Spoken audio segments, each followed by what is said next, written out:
Hoy vamos a desgranar una decisión judicial que, de verdad, marcó un antes y un después en la justicia de Colombia.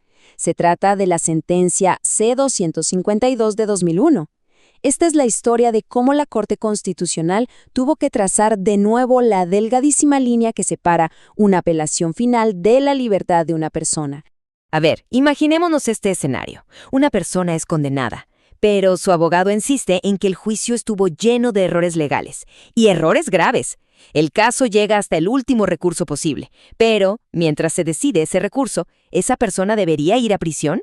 ¿Qué pasaría si al final se demuestra que, efectivamente, la condena fue ilegal? Pues bueno, resulta que en el año 2000, una ley en Colombia, la Ley 55.3, convirtió ese dilema en una realidad muy dura. Básicamente cambió las reglas del juego y creó un conflicto tan grande que obligó a la justicia a tomar una decisión que tendría eco por años. Para que quede todo súper claro, vamos a ir paso a paso. Primero vamos a ver qué pasaba con esa condena y el efecto de la nueva ley. Después, explicaremos qué es exactamente la casación. Luego, analizaremos el choque de trenes entre la ley y los derechos. Nos meteremos de lleno en por qué la libertad es la regla de oro. Y, por supuesto, veremos la decisión final de la Corte. Muy bien, vamos a la raíz del asunto. ¿Cuál fue el problema que desató todo este lío? Pues, la respuesta está en los efectos directos que tuvo la Ley 553 de 2000. Y aquí está el punto clave, el meollo de todo. Esta ley decía que para poder ir al recurso de casación, la sentencia ya tenía que estar ejecutoriada. En palabras sencillas, esto significaba que la condena ya se consideraba final y había que empezar a cumplirla incluso si su legalidad apenas iba a ser discutida en la instancia más alta. Ahora, pensemos en las consecuencias reales, las de carne y hueso. Esto no era un simple tecnicismo legal. Esto significaba que una persona podía ser enviada a la cárcel, empezar a pagar multas y ver cómo su vida se desmoronaba por una sentencia que todavía estaba en duda. Y lo más grave, si la Corte Suprema, tiempo después, le daba la razón, el daño ya estaba hecho. Ese tiempo en prisión, ese daño a su nombre, eso era prácticamente irreparable. Para entender la dimensión de este cambio, es fundamental que sepamos bien qué es la casación. Ojo, no es una apelación más. Es el último, el más extraordinario, control de legalidad que existe en el sistema penal. Es que la casación no es un nuevo juicio. El tribunal no se pone a ver las pruebas de nuevo para decidir si la persona es culpable o inocente. No, su única misión es revisar si la sentencia se dictó respetando la ley al pie de la letra. Es como un árbitro que revisa el video para ver si el juez aplicó bien las reglas del juego. Su trabajo es ser el guardián de la correcta aplicación del derecho. Y esto lo ilustra perfectamente. Es muy fácil confundir la casación con otra figura, la acción de revisión. Pero la diferencia es abismal.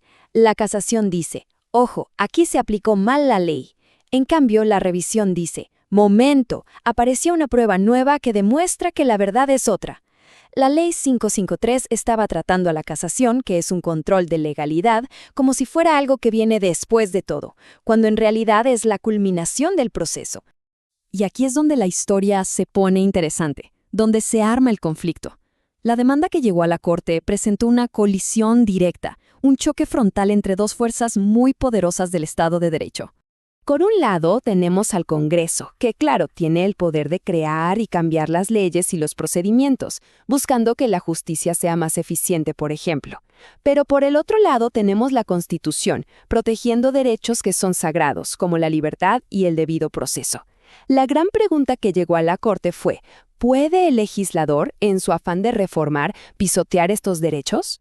Y la respuesta de la Corte fue contundente. Este pedacito de la sentencia lo dice todo. El poder del legislador no es absoluto, tiene un límite que no puede cruzar. Y ese límite son los derechos fundamentales de la gente. No se puede simplemente desfigurar una figura jurídica como la casación si eso significa sacrificar una garantía constitucional. Esto nos lleva directo al corazón del argumento de la Corte. Más allá de lo técnico, el verdadero debate se centró en un principio supremo: el valor que le damos a la libertad personal. Entonces, el punto crucial es la última ratio. Estas dos palabritas en latín son la clave. La Corte nos recordó que, en una democracia, la libertad es la regla y la cárcel es la excepción de la excepción. Quitarle la libertad a alguien solo puede ser el último, pero el último recurso. Jamás puede ser una medida que se toma mientras vemos si la condena fue legal o no.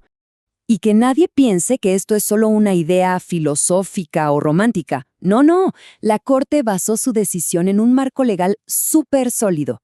El derecho a la libertad está blindado no solo por la Constitución de Colombia en su artículo 28, sino también por tratados internacionales que el país se comprometió a respetar. Esto le da un peso y una jerarquía que no se pueden ignorar. Este es el cierre lógico de todo el argumento. A ver, la presunción de inocencia nos acompaña a todos hasta que haya una sentencia final, firme y sobre todo legal. Si la legalidad de esa sentencia está justamente en duda a través de una casación, pues entonces la presunción de inocencia sigue vivita y coleando. Y si se presume la inocencia, se debe proteger la libertad. Punto. Y así, con todos estos argumentos ya en la mesa, llegamos al momento culminante, a la decisión final que la Corte Constitucional tomó en este caso, que sin duda hizo historia. La palabra fue una sola, pero con un poder inmenso, inexequible. La Corte declaró que la expresión ejecutoriadas dentro de esa ley, la Ley 553, iba en contra de la Constitución. Con esa única palabra, borró del mapa la norma que obligaba a la gente a ir a la cárcel antes de que se resolviera su última apelación. Las consecuencias en la vida real fueron inmediatas y profundas. Primero, la casación recuperó su poder de suspender la condena. Si la presentas, todo se congela. Segundo, y lo más importante, se protegió la libertad. Nadie volvería a ir a la cárcel por una sentencia cuya legalidad todavía estaba por verse. Y tercero, se reafirmó que la presunción de inocencia es un muro que protege a la persona hasta que la última puerta legal se haya cerrado por completo. En resumen, lo que la Corte dijo es algo que suena a puro sentido común, pero que es la base de la justicia, la capacidad de corregir los errores a tiempo. Esperar a que el daño sea irreparable para luego intentar arreglarlo, pues eso no es justicia. El objetivo de la casación, como dijo la misma Corte, es que esa corrección se haga antes de que la decisión viciada se cumpla. Al final, este fallo nos deja una reflexión que sigue totalmente vigente. En esa búsqueda constante por una justicia más rápida y eficiente, ¿dónde ponemos el límite para no sacrificar los derechos más básicos? La sentencia C-252 de 2001 nos recuerda que en esa balanza, la libertad y la dignidad humana siempre deben pesar más.